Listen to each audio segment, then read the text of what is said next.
Paper 149. The Second Preaching Tour. The second public preaching tour of Galilee began on Sunday, October 3, A.D. 28, and continued for almost 3 months, ending on December 30. Participating in this effort were Jesus and his 12 apostles, assisted by the newly recruited corps of 117 evangelists and by numerous other interested persons. On this tour, they visited Gadara, Ptolemais, Japhia, Dabarita, Megiddo, Jezreel, Scythopolis, Tarichea, Hippos, Gamala, Bethsaida Julius, and many other cities and villages. Before the departure on this Sunday morning, Andrew and Peter asked Jesus to give the final charge to the new evangelists, but the Master declined, saying that it was not his province to do those things which others could acceptably perform. After due deliberation, it was decided that James Zebedee should administer the charge. At the conclusion of James's remarks, Jesus said to the evangelists, "Go now forth, to do the work as you have been charged, and later on, when you have shown yourselves competent and faithful, I will ordain you to preach the gospel of the kingdom." On this tour, only James and John traveled with Jesus. Peter and the other apostles each took with them about 12 of the evangelists and maintained close contact with them while they carried on their work of preaching and teaching. As fast as believers were ready to enter the kingdom, the apostles would administer baptism. Jesus and his 2 companions traveled extensively during these 3 months, often visiting 2 cities in one day to observe the work of the evangelists and to encourage them in their efforts to establish the kingdom. This entire second preaching tour was principally an effort to afford practical experience for this corps of 117 newly trained evangelists.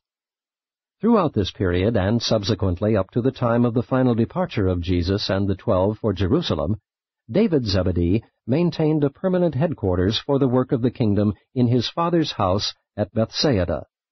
This was the clearinghouse for Jesus' work on earth, and the relay station for the messenger service which David carried on between the workers in various parts of Palestine and adjacent regions. He did all of this on his own initiative, but with the approval of Andrew. David employed 40 to 50 messengers in this intelligence division of the rapidly enlarging and extending work of the kingdom. While thus employed, he partially supported himself by spending some of his time at his old work of fishing. 1. The widespread fame of Jesus. By the time the camp at Bethsaida had been broken up, the fame of Jesus, particularly as a healer, had spread to all parts of Palestine and through all of Syria and the surrounding countries. For weeks after they left Bethsaida, the sick continued to arrive, and when they did not find the Master, on learning from David where he was, they would go in search of him. On this tour, Jesus did not deliberately perform any so-called miracles of healing. Nevertheless, scores of afflicted found restoration of health and happiness as a result of the reconstructive power of the intense faith which impelled them to seek for healing. There began to appear about this time of this mission, and continued throughout the remainder of Jesus' life on earth, a peculiar and unexplained series of healing phenomena. In the course of this 3 months tour, more than 100 men, women, and children from Judea, Idumea, Galilee, Syria, Tyre, and Sidon, and from beyond the Jordan were beneficiaries of this unconscious healing by Jesus, and, returning to their homes, added to the enlargement of Jesus' fame. And they did this notwithstanding that Jesus would, every time he observed one of these cases of spontaneous healing, directly charge the beneficiary to tell no man. It was never revealed to us just what occurred in these cases of spontaneous or unconscious healing. The Master never explained to his apostles how these healings were effected, other than that on several occasions he merely said, "I perceive that power has gone forth from me." On one occasion he remarked when touched by an ailing child, "I perceive that life has gone forth from me." In the absence of direct word from the Master regarding the nature of these cases of spontaneous healing, it would be presuming on our part to undertake to explain how they were accomplished. But it will be permissible to record our opinion of all such healing phenomena. We believe that many of these apparent miracles of healing, as they occurred in the course of Jesus' earth ministry, were the result of the coexistence of the following three powerful, potent, and associated influences. 1. The presence of strong, dominant, and living faith in the heart of the human being who persistently sought healing, together with the fact that such healing was desired for its spiritual benefits rather than for purely physical restoration. 2. The existence, concomitant with such human faith, of the great sympathy and compassion of the incarnated and mercy-dominated Creator Son of God, who actually possessed in his person almost unlimited and timeless creative healing powers and prerogatives. 3. Along with the faith of the creature and the life of the Creator, it should also be noted that this God-man was the personified expression of the Father's will. If, in the contact of the human need and the divine power to meet it, the Father did not will otherwise, the two became one, and the healing occurred, unconsciously to the human Jesus, but was immediately recognized by his divine nature. The explanation, then, of many of these cases of healing must be found in a great law, which has long been known to us, namely, what the Creator Son desires and the Eternal Father wills is.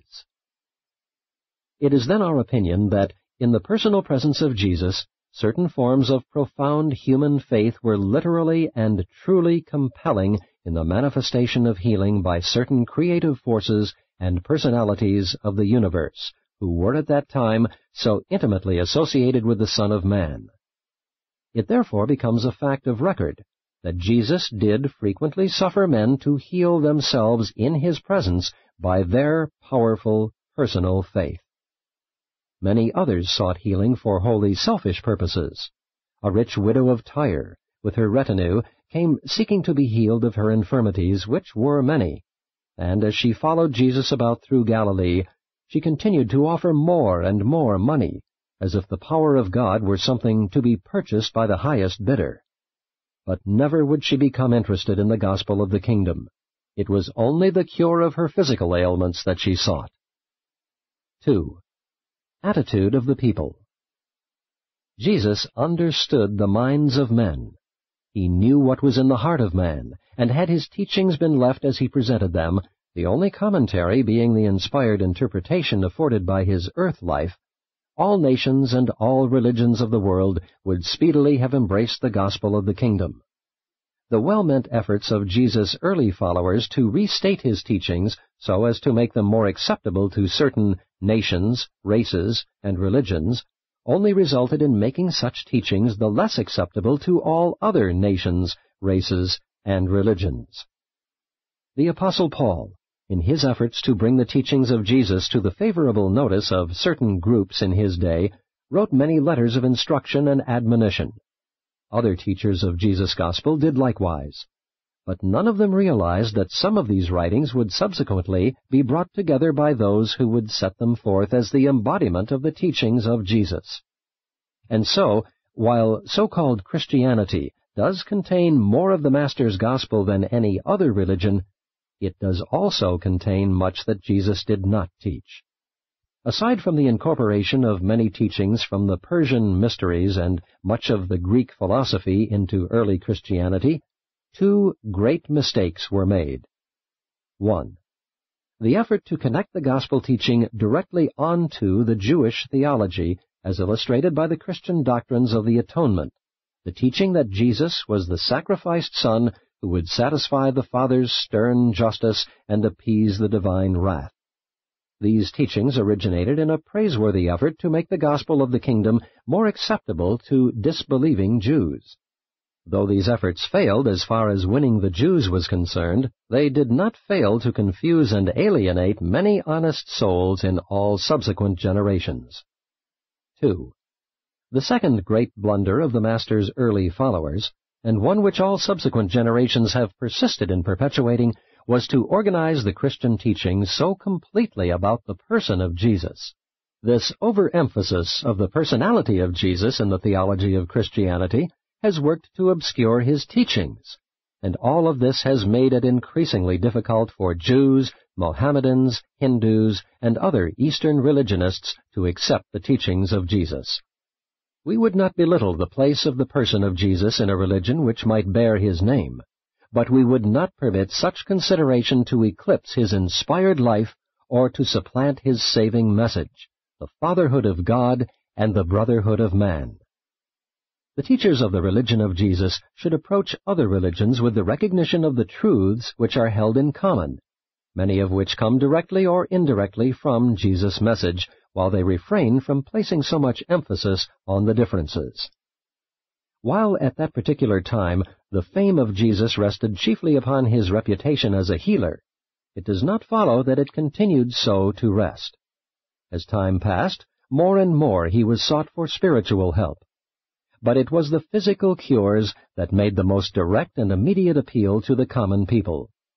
Jesus was increasingly sought by the victims of moral enslavement and mental harassments, and he invariably taught them the way of deliverance.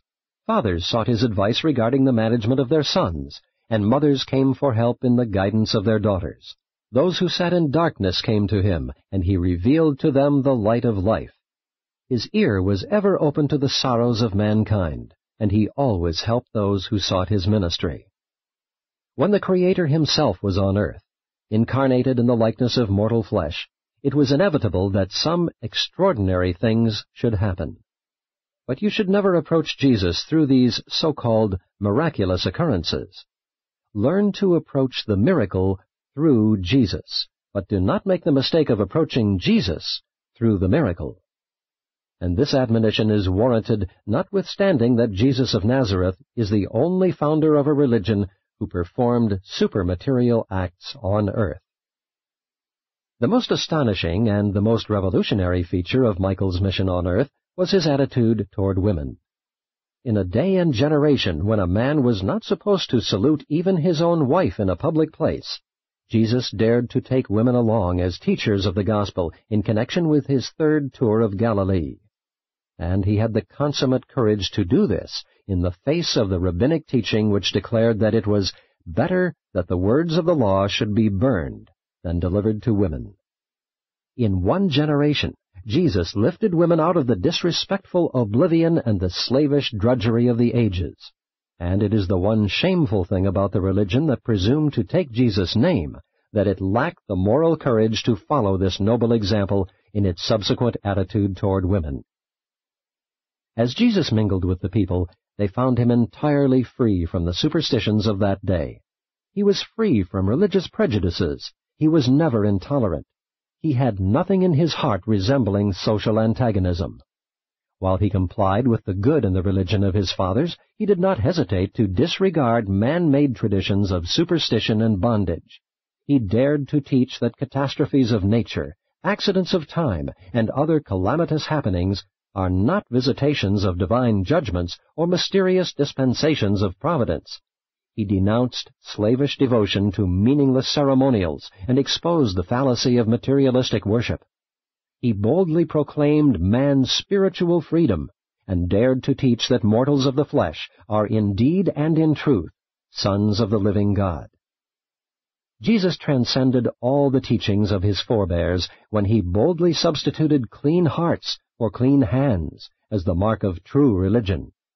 He put reality in the place of tradition and swept aside all pretensions of vanity and hypocrisy. And yet this fearless man of God did not give vent to destructive criticism or manifest an utter disregard of the religious, social, economic, and political usages of his day. He was not a militant revolutionist. He was a progressive evolutionist. He engaged in the destruction of that which was, only when he simultaneously offered his fellows the superior thing which ought to be. Jesus received the obedience of his followers without exacting it. Only 3 men who received his personal call refused to accept the invitation to discipleship. He exercised a peculiar drawing power over men, but he was not dictatorial. He commanded confidence, and no man ever resented his giving a command. He assumed absolute authority over his disciples, but no one ever objected.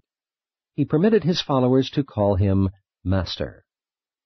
The Master was admired by all who met him, except by those who entertained deep-seated religious prejudices, or those who thought they discerned political dangers in his teachings. Men were astonished at the originality and authoritativeness of his teaching. They marveled at his patience in dealing with backward and troublesome inquirers. He inspired hope and confidence in the hearts of all who came under his ministry. Only those who had not met him feared him, and he was hated only by those who regarded him as the champion of that truth which was destined to overthrow the evil and error which they had determined to hold in their hearts at all cost. On both friends and foes he exercised a strong and peculiarly fascinating influence. Multitudes would follow him for weeks just to hear his gracious words and behold his simple life. Devoted men and women loved Jesus with a well-nigh superhuman affection, and the better they knew him, the more they loved him. And all this is still true, even today and in all future ages. The more man comes to know this God-man, the more he will love and follow after him. 3. Hostility of the religious leaders. Notwithstanding the favorable reception of Jesus and his teachings by the common people, the religious leaders at Jerusalem became increasingly alarmed and antagonistic. The Pharisees had formulated a systematic and dogmatic theology. Jesus was a teacher who taught as the occasion served. He was not a systematic teacher. Jesus taught not so much from the law as from life by parables. And when he employed a parable for illustrating his message, he designed to utilize just one feature of the story for that purpose. Many wrong ideas concerning the teachings of Jesus may be secured by attempting to make allegories out of his parables. The religious leaders at Jerusalem were becoming well-nigh frantic as a result of the recent conversion of young Abraham and by the desertion of the 3 spies who had been baptized by Peter and who were now out with the evangelists on this second preaching tour of Galilee. The Jewish leaders were increasingly blinded by fear and prejudice, while their hearts were hardened by the continued rejection of the appealing truths of the gospel of the kingdom. When men shut off the appeal to the Spirit that dwells within them, there is little that can be done to modify their attitude. When Jesus first met with the evangelists at the Bethsaida camp, in concluding his address, he said, "You should remember that in body and mind, emotionally, men react individually. The only uniform thing about men is the indwelling Spirit. Though divine spirits may vary somewhat in the nature and extent of their experience, they react uniformly to all spiritual appeals. Only through and by appeal to this Spirit can mankind ever attain unity and brotherhood." But many of the leaders of the Jews had closed the doors of their hearts to the spiritual appeal of the gospel. From this day on, they ceased not to plan and plot for the Master's destruction. They were convinced that Jesus must be apprehended, convicted, and executed as a religious offender, a violator of the cardinal teachings of the Jewish sacred law. 4. Progress of the preaching tour. Jesus did very little public work on this preaching tour, but he conducted many evening classes with the believers in most of the cities and villages where he chanced to sojourn with James and John.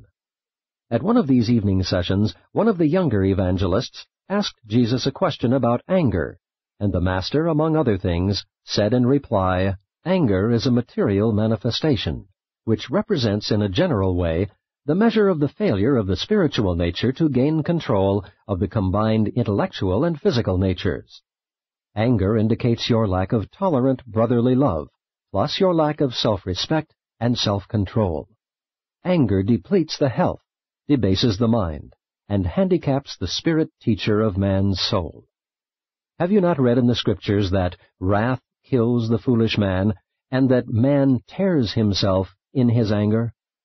That he who is slow of wrath is great of understanding, while he who is hasty of temper exalts folly.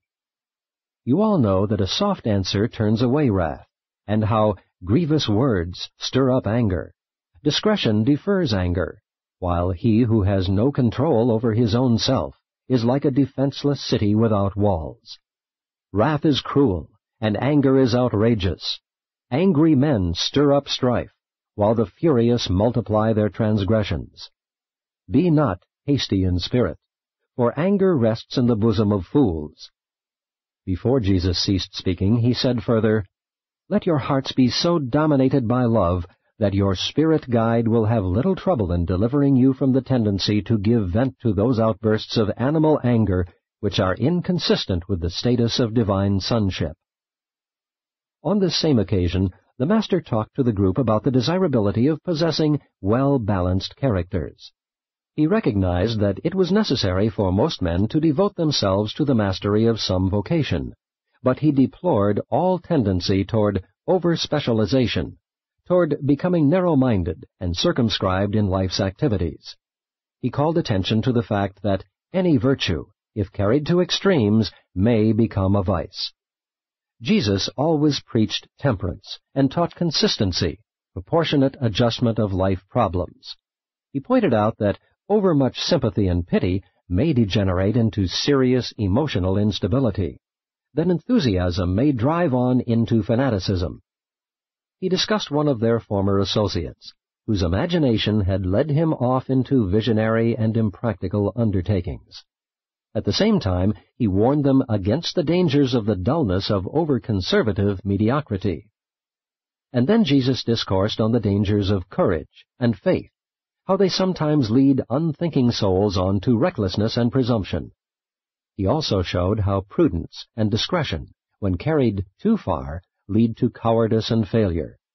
He exhorted his hearers to strive for originality while they shunned all tendency toward eccentricity. He pleaded for sympathy without sentimentality, piety without sanctimoniousness. He taught reverence, free from fear and superstition. It was not so much what Jesus taught about the balanced character that impressed his associates as the fact that his own life was such an eloquent exemplification of his teaching. He lived in the midst of stress and storm, but he never wavered. His enemies continually laid snares for him, but they never entrapped him. The wise and learned endeavored to trip him, but he did not stumble. They sought to embroil him in debate, but his answers were always enlightening, dignified, and final. When he was interrupted in his discourses with multitudinous questions, his answers were always significant and conclusive. Never did he resort to ignoble tactics in meeting the continuous pressure of his enemies, who did not hesitate to employ every sort of false, unfair, and unrighteous mode of attack upon him. While it is true that many men and women must assiduously apply themselves to some definite pursuit as a livelihood vocation, it is nevertheless wholly desirable that human beings should cultivate a wide range of cultural familiarity with life as it is lived on earth. Truly educated persons are not satisfied with remaining in ignorance of the lives and doings of their fellows. 5. Lesson regarding contentment. When Jesus was visiting the group of evangelists working under the supervision of Simon Zelotes, during their evening conference, Simon asked the Master, "Why are some persons so much more happy and contented than others? Is contentment a matter of religious experience?" Among other things, Jesus said in answer to Simon's question, "Simon, some persons are naturally more happy than others. Much, very much depends upon the willingness of man to be led and directed by the Father's Spirit which lives within him. Have you not read in the Scriptures the words of the wise man, 'The spirit of man is the candle of the Lord, searching all the inward parts'? And also that such spirit-led mortals say, 'The lines are fallen to me in pleasant places. Yes, I have a goodly heritage.' A little that a righteous man has is better than the riches of many wicked. For a good man shall be satisfied from within himself. A merry heart makes a cheerful countenance, and is a continual feast. Better is a little with the reverence of the Lord than great treasure and trouble therewith. Better is a dinner of herbs, where love is, than a fatted ox and hatred therewith. Better is a little with righteousness than great revenues without rectitude. A merry heart does good like a medicine. Better is a handful with composure than a superabundance with sorrow and vexation of spirit. Much of man's sorrow is born of the disappointment of his ambitions and the wounding of his pride. Although men owe a duty to themselves to make the best of their lives on earth, having thus sincerely exerted themselves, they should cheerfully accept their lot and exercise ingenuity in making the most of that which has fallen to their hands.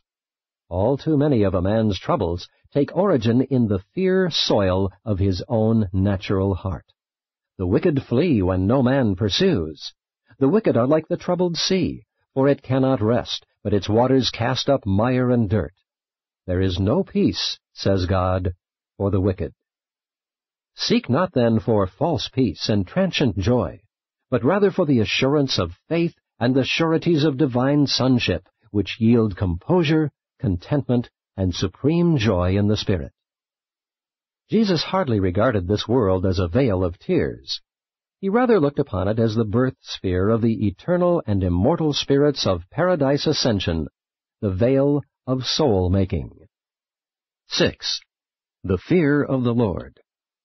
It was at Gamala during the evening conference that Philip said to Jesus, "Master, why is it that the Scriptures instruct us to fear the Lord, while you would have us look to the Father in heaven without fear? How are we to harmonize these teachings?" And Jesus replied to Philip, saying, "My children, I am not surprised that you ask such questions. In the beginning it was only through fear that man could learn reverence. But I have come to reveal the Father's love, so that you will be attracted to the worship of the Eternal by the drawing of a son's affectionate recognition and reciprocation of the Father's profound and perfect love. I would deliver you from the bondage of driving yourselves through slavish fear to the irksome service of a jealous and wrathful King God.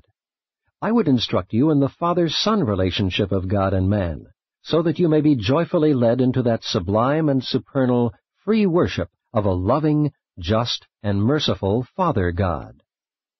The fear of the Lord has had different meanings in the successive ages, coming up from fear through anguish and dread to awe and reverence.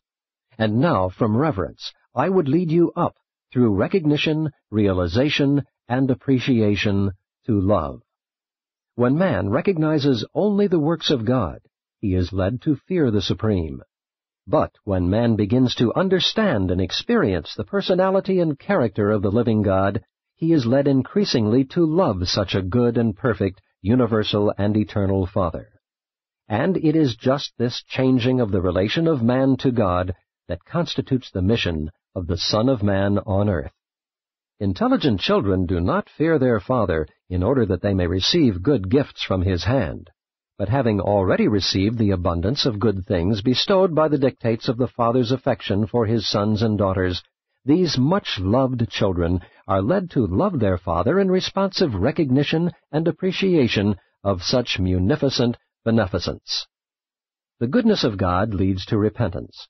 The beneficence of God leads to service.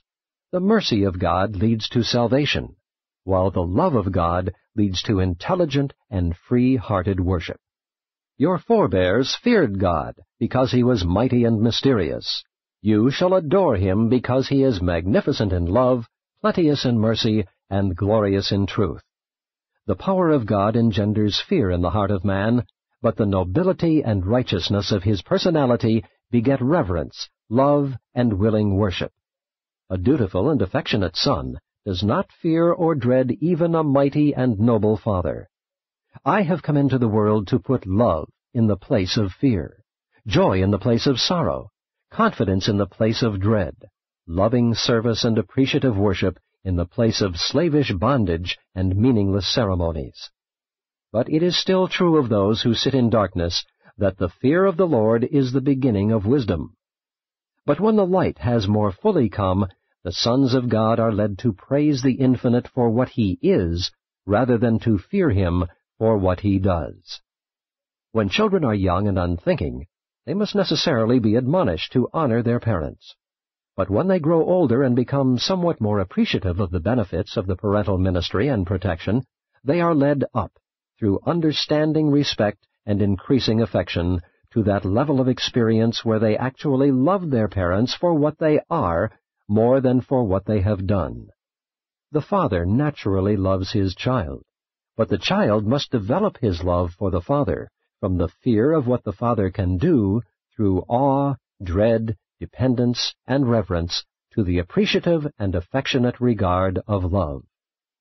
You have been taught that you should fear God and keep His commandments, for that is the whole duty of man. But I have come to give you a new and higher commandment. I would teach you to love God and learn to do His will, for that is the highest privilege of the liberated sons of God. Your fathers were taught to fear God, the Almighty King. I teach you, love God, the all-merciful Father. In the kingdom of heaven, which I have come to declare, there is no high and mighty king. This kingdom is a divine family. The universally recognized and unreservedly worshipped center and head of this far-flung brotherhood of intelligent beings is my Father and your Father. I am His Son, and you are also His sons. Therefore it is eternally true that you and I are brethren in the heavenly estate, and all the more so since we have become brethren in the flesh of the earthly life. Cease then to fear God as a king, or serve Him as a master. Learn to reverence Him as the Creator. Honor Him as the Father of your spirit youth. Love Him as a merciful defender, and ultimately worship Him as the loving and all-wise Father of your more mature spiritual realization and appreciation. Out of your wrong concepts of the Father in heaven grow your false ideas of humility, and springs much of your hypocrisy. Man may be a worm of the dust by nature and origin, but when he becomes indwelt by my Father's Spirit, that man becomes divine in his destiny. The bestowal spirit of my Father will surely return to the divine source and universe level of origin, and the human soul of mortal man, which shall have become the reborn child of this indwelling Spirit, shall certainly ascend with the divine Spirit to the very presence of the eternal Father. Humility indeed becomes mortal man, who receives all these gifts from the Father in heaven, albeit there is a divine dignity attached to all such faith candidates for the eternal ascent of the heavenly kingdom. The meaningless and menial practices of an ostentatious and false humility are incompatible with the appreciation of the source of your salvation and the recognition of the destiny of your spirit-born souls. Humility before God is altogether appropriate in the depths of your hearts. Meekness before men is commendable, but the hypocrisy of self-conscious and attention-craving humility is childish and unworthy of the enlightened sons of the kingdom. You do well to be meek before God, and self-controlled before men. But let your meekness be of spiritual origin, and not the self-deceptive display of a self-conscious sense of self-righteous superiority. The prophet spoke advisedly when he said, "Walk humbly with God." For while the Father in heaven is the infinite and the eternal, He also dwells with him who is of a contrite mind and a humble spirit.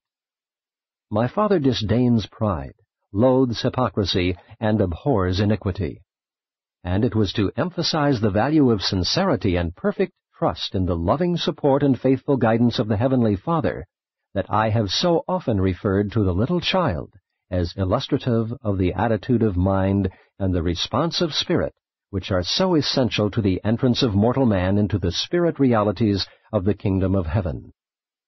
Well did the prophet Jeremiah describe many mortals when he said, "You are near God in the mouth, but far from Him in the heart."